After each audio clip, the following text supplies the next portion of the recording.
Bem, pessoal, hoje nós temos a aula sobre o nosso capítulo de movimento relativo. O problema que se propõe aqui é o seguinte: o problema da mudança de referenciais. Vocês sabem que o movimento foi o primeiro fenômeno estudado pelos antigos gregos e foi um problema fundamental da mecânica lá com Kepler, Galileu, Newton, etc., né? Então, o movimento depende muito do referencial, não é uma propriedade intrínseca da partícula, é uma propriedade que depende da partícula e do referencial que você adota. Por exemplo, é fácil você perceber que um objeto pode estar em repouso em relação a outro, mas pode estar em movimento em relação ao outro referencial, outro corpo de referência, tá? Então, o probleminha foi resolver esse problema de movimento relativo no seu aspecto geral, foi resolvido pelo famoso Coriolis, um trabalho de 1800, um matemático francês que resolveu esse problema em 1835, tá? Então, aqui está esquematizado no plano, vamos imaginar um espaço bidimensional XY, mas todos os resultados que vocês vão ver aqui, eles valem 3 dimensões. Então, eu deixo isso como exercício para vocês. E, aliás, aproveito para dizer que as referências desse capítulo, vocês podem usar o Alonso Fim, capítulo 6, sobre movimento relativo, e o Hibbeler, capítulo 20, onde tem algumas expressões lá em 3 dimensões, tá? O problema da cinemática do movimento relativo. Então, aqui está esquematizado o nosso problema de mudança de referencial. Então, o problema que se propõe aqui é o seguinte: se se conhece o movimento entre esse sistema OXY e O'X', faltou aqui um X',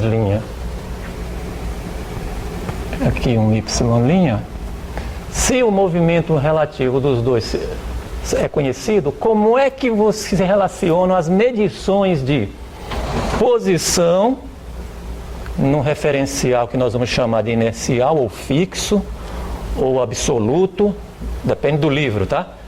Como é que se relaciona as medições dos vetores posição R num referencial e no outro, os vetores velocidade num referencial e no outro, e os vetores aceleração num referencial e no outro, ó.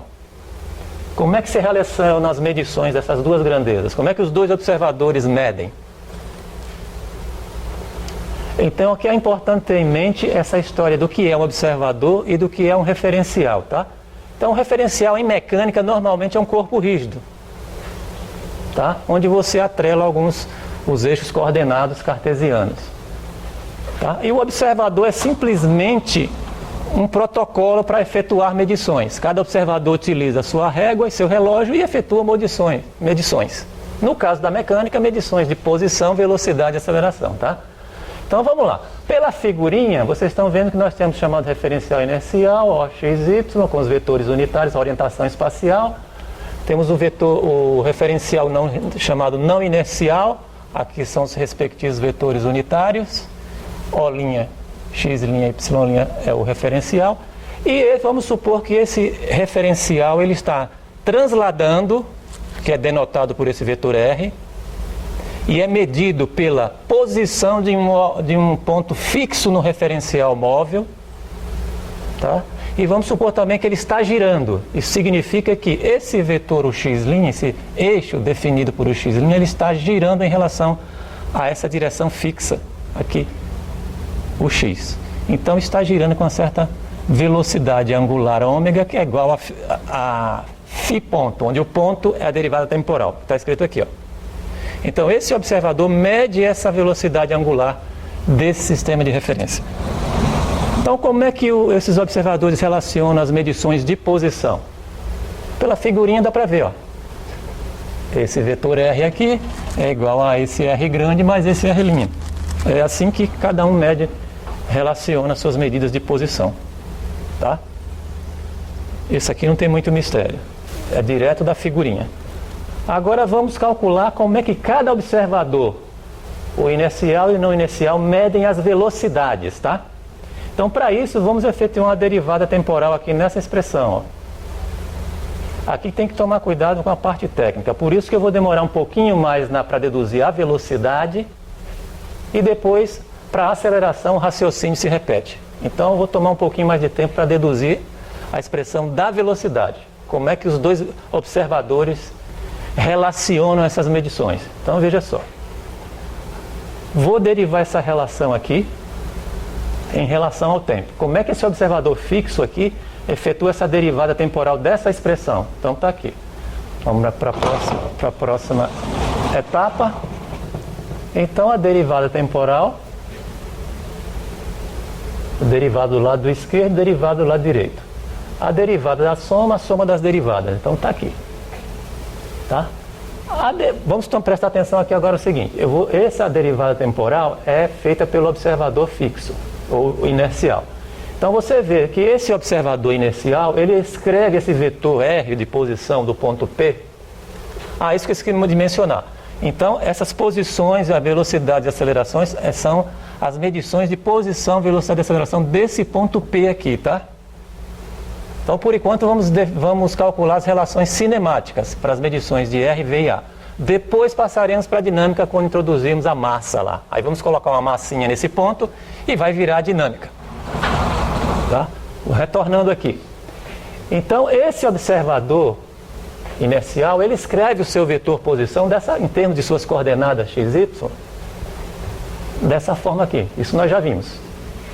Então, como a derivada em relação a essa derivada em relação ao observador fixo, esses vetores unitários para ele não variam no tempo. Então, para ele só interessa a derivada do x, dessa função x, e dessa função y. Então, a velocidade, o dr dt, fica igual a x ponto y na direção o x mais y ponto na direção o y, que é a definição de velocidade nesse referencial fixo. Tá? Continuando. Como é que essa derivada temporal de R' é efetuada? Para o observador inercial, essa derivada temporal, para esse observador, esses vetores unitários, o x', o y', desse referencial não inercial, eles estão variando no tempo. Então, para o observador fixo, ele vê esses vetores girando. Então, eu tenho que efetuar a regra da cadeia da derivada aqui. Primeiro eu derivo essas funções e mantenho os vetores fixos. Depois, mantenho as funções e derivo os vetores, tá vendo? Porque para ele, esses vetores estão girando, o x' e o y'. Então, eu vou ter duas contribuições. Essa primeira parcela, se vocês fizeram analogia com esse caso inicial, é exatamente a definição de velocidade para esse observador aqui que está observando esse ponto P. Observe que não é simplesmente dr' dt que é o v'. Então, toma prestar atenção. Está vendo como é que é o v'? É essa definição aqui, ó, em analogia com a de cima. Tá? Agora, quais são as contribuições desses termos aqui? Esses termos aqui vão dar contribuição que vem da rotação desses eixos. Ou seja, vamos dar esse resultado aqui, ó. Esse ômega vetor R', ele vem daqui, dessa parcela. Tá? Então eu vou fazer passo a passo aqui para poder vocês entenderem como é que funciona a álgebra vetorial aqui. Então veja só. Vamos calcular a derivada temporal, esse ponto significa a derivada temporal desses vetores unitários. Tá? Tem módulo 1, esses vetores. Vocês sabem que é uma base, né, cartesiana, etc, etc. Então, olhando a figurinha, superpondo as figurinhas, botando esses eixos, o x e o y aqui, você pode escrever esses vetores da base que está girando em termos da base fixa ou inercial. Isso é fácil de ver pela figurinha. Tá? Então eu escrevo a relação que transforma os vetores da base fixa ou inercial para os vetores da base que gira. Tá? Então vamos efetuar a derivada temporal normalmente, dessa função vetorial aqui. Ó. Então como é que se efetua a derivada desse vetor unitário aqui? Observe que esses vetores são fixos, tá? O x, o y são vetores fixos. Então a derivada desse vetor aqui fica. Eu tenho que derivar o cosseno, que dá menos seno, mas como a derivada não é no φ, é no tempo, tem que usar a regra da cadeia. Então dá menos seno φ ponto, dφ dt, está ele aqui, na direção x. Derivada do seno dá o cosseno φ ponto, na direção y. Então, se você comparar essa expressão com essa, o resultado é φ ponto o y'. Isso é exatamente o y' que está aqui embaixo. Tá? O que está coerente, porque vocês sabem que a derivada em um vetor unitário, a derivada temporal dele, tem que dar um vetor que é perpendicular a ele. Está ele aqui. O y' é perpendicular ao x'. Né? O y' é perpendicular ao x'. Tá aqui, ó. O y' é perpendicular ao x', tá? Continuando. Então, o raciocínio para calcular a derivada temporal de ux' é exatamente análogo ao que deve ser usado para calcular a derivada temporal de y'. Do mesmo modo, então, vocês obtêm esse resultado. Aqui o y', a derivada temporal dele, é igual a menos o φ ponto ux'. Vocês vão obter agora uma expressão para ux', tá? Então, esses são os dois resultados que eu preciso para colocar nessa equação aqui, ó. Vamos colocar, então, esses resultados na equação. Então, finalmente, o meu dr' dt vai ser igual ao V', tá aqui, mais aquela expressão que eu vou usar para substituir esses dois resultados, tá vendo? Então, eu vou substituir. Então, fica dr' dt igual ao V', tá? X' φ ponto y', que é o y', menos y' φ ponto x'. Tá aí. Então agora, o segredinho para prosseguir é escrever esses vetores unitários aqui, ó, em termos de um produto vetorial. Ó. Isso, como a base é ortonormal, então eu posso escrever o y' como sendo aqui apagou aqui, como o y' é esse produto vetorial aqui, tá? E o x' é menos esse produto vetorial aqui. Isso da base ortonormal, vocês sabem disso. A regra, o produto vetorial, a regrinha da mão é um sistema ortonormal de mão direita, não é isso? Tá bom? Então vamos em frente. Tendo o dr' dt, concluímos então aqui, prosseguindo, percebemos que φ ponto uz', que aparece aqui e aqui, ó, isso nada mais é do que o vetor ômega de rotação, tá ele aqui, ó. Mas aí você pergunta, mas professor, peraí, o ômega aqui é φ ponto uz', não é φ ponto uz. O que acontece é que nesse caso, o z é igual a uz', porque a direção z, xy está aqui, e a direção z', o x', o da z' está para cá. Então, os vetores são iguais. Tá? Então, está explicado aí por que eu uso o ômega aqui. Então, isso é ômega. Tirando em evidência o ômega, obtemos a relação dr' dt igual a v' ômega vetor r'. Agora, que interessante. Isso é um teorema matemático geral. Veja que vetor R', veja que eu estou derivando R', eu estou efetuando essa derivada temporal foi feita para o observador fixo. É ele que está efetuando a derivada temporal aqui. E esse R' é um vetor que está sendo medido no referencial que gira. Ó. Tá vendo aqui? Ó? R' é em relação a esse referencial não inercial. Então, essa relação que vocês estão vendo aqui, ela é geral. Ela vale para qualquer vetor A que esteja sendo medido no referencial não inercial. Pode ser campo elétrico, campo magnético, força, até o próprio ômega, tá? Então é uma relação cinemática geral. E eu estou enfatizando isso porque nós vamos utilizar esse teorema, ou esse aqui é um caso particular desse, nós utilizaremos esse teorema para deduzir as relações das medições de acelerações, tá? Então, finalmente, para o caso da velocidade, como é que fica, então?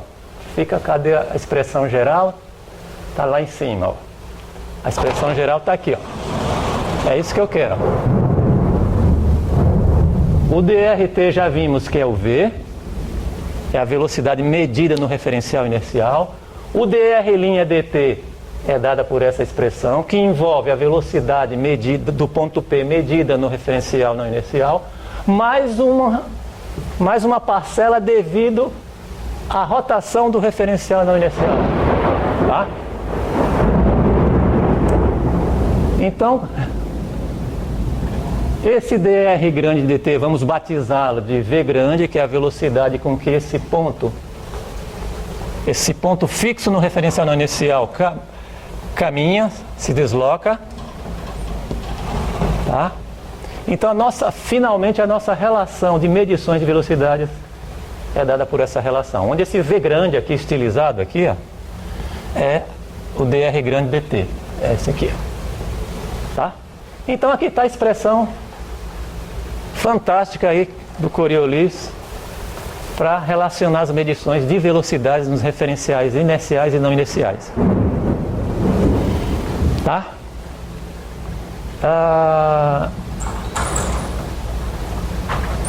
Eu quero chamar a atenção o seguinte, veja só. Olha que interessante. Suponha que o ponto P, ele não anda em relação referencial não inercial, é um ponto fixo. Imagine uma formiguinha em cima de uma esfera que está girando. Então essa velocidade, olha que interessante. Imagine uma formiguinha sobre uma superfície esférica que está girando em relação ao referencial inercial. Se a formiguinha está parada nessa esfera, esse V' é zero. Ó. Esse V' é zero. O que é que acontece então? Então a velocidade medida pelo observador inercial é dado por ômega vetor R' mais V, que são parâmetros que definem o movimento do referencial não inercial em relação ao inercial. É como se então a esfera estaria arrastando a formiguinha junto com ela. Tá? Então essa chamada velocidade de arrasto, esses dois termos aqui. Ó. Tá? Então se vocês examinarem com calma essa expressão, você vai ver que ela está coerente em todos os seus aspectos. Vamos passar para as medições de acelerações. Como é que os dois observadores relacionam as medições de aceleração do ponto P? Então agora o raciocínio é idêntico ao que foi feito na velocidade, não tem muito segredo. É só usar o raciocínio e esse teorema geral aqui. Ou esse, na verdade vamos usar esse porque estamos tratando de cinemática, né? Que envolve vetores posição, velocidade e aceleração, tá? Então, derivando essa expressão da velocidade, assim como nós derivamos aqui a expressão para vetor R, nós obteremos a expressão geral para a aceleração, que é aquela lá em cima. Então, novamente, só para enfatizar o uso do teorema ali de cima, então veja só. O dv/dt, pelos mesmos argumentos anteriores, é a própria aceleração no referencial inercial, está ele aqui. Como é que fica o dv'/dt? Eu uso aquele teorema lá, esse teorema aqui, ó. Então, dv'/dt nada mais é do que o dv'/dt em relação... Veja que é o observador inercial que está derivando aqui. Então, é a derivada... O absoluto significa referencial inercial, tá? E o dAdt relativo é referencial não inercial, tá? Então, você vê que essa derivada da esquerda da aceleração... Aliás, desculpe. O dv'/dt vai ser igual ao dv'/dt em relação ao referencial não inercial, que dá o A', mais aquela contribuição ômega vetor V'. Tá? No lugar do A você põe o V', tá vendo? Naquele teorema. Próximo termo, esse termo aqui, usa a regra do produto. Então fica d ômega dt vetor R' mais ômega vetor dr'. Aqui eu uso novamente o teorema, ou o resultado anterior, né? Tá lá, dr' dt. Eu uso esse resultado aqui. Pronto. Fechou. Agora é só fazer uns produtos aí. Esse é o resultado para essa derivada de ômega vetor R', dá isso aqui. Aqui eu usei aquele teorema. Então eu tenho 3 parcelas. Veja que aqui aparece a derivada da velocidade angular, ou seja, a aceleração angular do referencial não inercial. Então, reunindo todos esses resultados, a gente obtém essa relação para as medições de aceleração. no referencial inercial e não inercial. Tá vendo? Aparecem todos esses termos. Essa é a famosa fórmula de Coriolis. Tá? Esse A grande nada mais é do que o dV grande dt, tá? dV grande dt. Esse V grande você já sabe que é a velocidade de O' em relação a O. Que é, na verdade, a translação, a velocidade de translação do referencial não inercial, tá?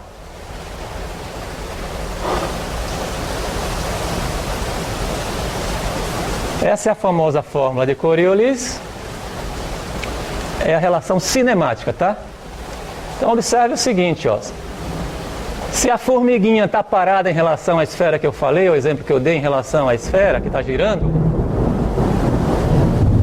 esse termo aqui é zero e esse termo aqui é zero. Ela está parada. Então esses termos que sobraram, esse e esse são a expressão da aceleração de arrasto.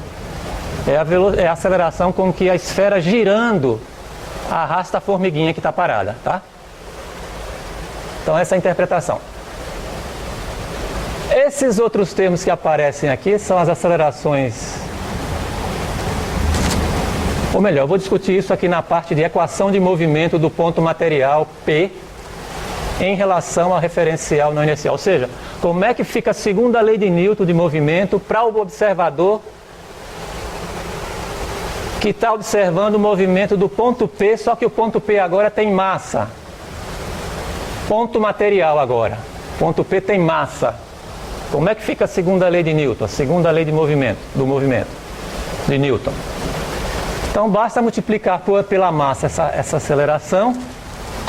Então fica, passo a linha, passo todos os termos para o lado de lá, então ficam todos negativos, tá vendo? Multiplico pela massa. Então fica MA' igual a MA menos MA grande, menos 2 ômega vetor V', menos M ômega vetor R', menos ômega ponto vetor R'. Cada um desses termos aqui vão ter um significado físico. Por exemplo, a lei de Newton é a somatória das forças igual a MA. Então, para o observador não inercial, ele diz que massa da parte do ponto P vezes a aceleração do ponto P tem que ser a somatória de todas as forças que atuam no ponto P. Está ele aqui. Massa vezes aceleração medida. Essa aceleração, lembre-se que é a aceleração medida pelo observador inercial. Então, massa vezes aceleração para um observador inercial é a somatória das forças de interação. Isso nós já vimos, já falei várias vezes para vocês que o observador inercial, ele só mede forças de interação, ou seja, forças com as quais ele identifica objetos na vizinhança. É a Terra, então é força-peso. É uma corda que está puxando, é a tração na corda, então. É um campo elétrico que tá atuando, então é o campo elétrico. São cargas elétricas. Então ele associa sempre forças, objetos na vizinhança. Então por isso que essas são as forças de interação, porque essa é a aceleração medida num referencial inercial. Isso é importante, tá? Os outros termos são chamadas forças fictícias, ou seja, são forças são forças que você não o observador não inercial não consegue identificar objetos na vizinhança associados a essas forças. Essa é a força de Einstein. Ele não associa a objeto nenhum, é simplesmente porque o seu referencial está acelerando ou desacelerando. Essa é a força de Einstein. Nós já vimos isso. Essa é a chamada força de Coriolis, que depende do V'. Essa é a força chamada centrífuga, não centrípeta. Aqui é centrífuga, porque é no referencial não inercial. E aqui é a famosa força de Euler, que depende da aceleração do referencial não inercial, que é muito usada em centrífugas. Nas centrífugas aparece a força de Euler. Tá?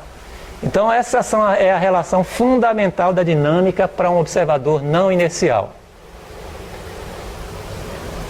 Então se você está resolvendo um exercício em relação à Terra que está girando, é melhor se colocar do ponto de vista nosso, né, que estamos girando junto com a Terra, e além das forças de interação que vão surgir, que existem, como o peso, etc., vão surgir essas forças aqui, ó. Pode surgir a força de Einstein, Coriolis. Se a partícula estiver se movendo, ó, em relação à Terra, tem a força de Coriolis. Vai aparecer a força centrífuga, tá vendo? E se a Terra estiver sendo acelerada no seu movimento de rotação, tem a força de Euler. Mas essa aqui normalmente é bem fraquinha, porque a velocidade de rotação da Terra é praticamente constante. Então essa aqui praticamente não existe se você analisar o movimento de um projétil em relação à Terra, tá? Nós vamos resolver alguns exercícios, tem alguns exercícios resolvidos na página, vocês podem olhar. Aliás, recomendo intensamente que vocês utilizem a página, tá? E por enquanto é só. Boa sorte.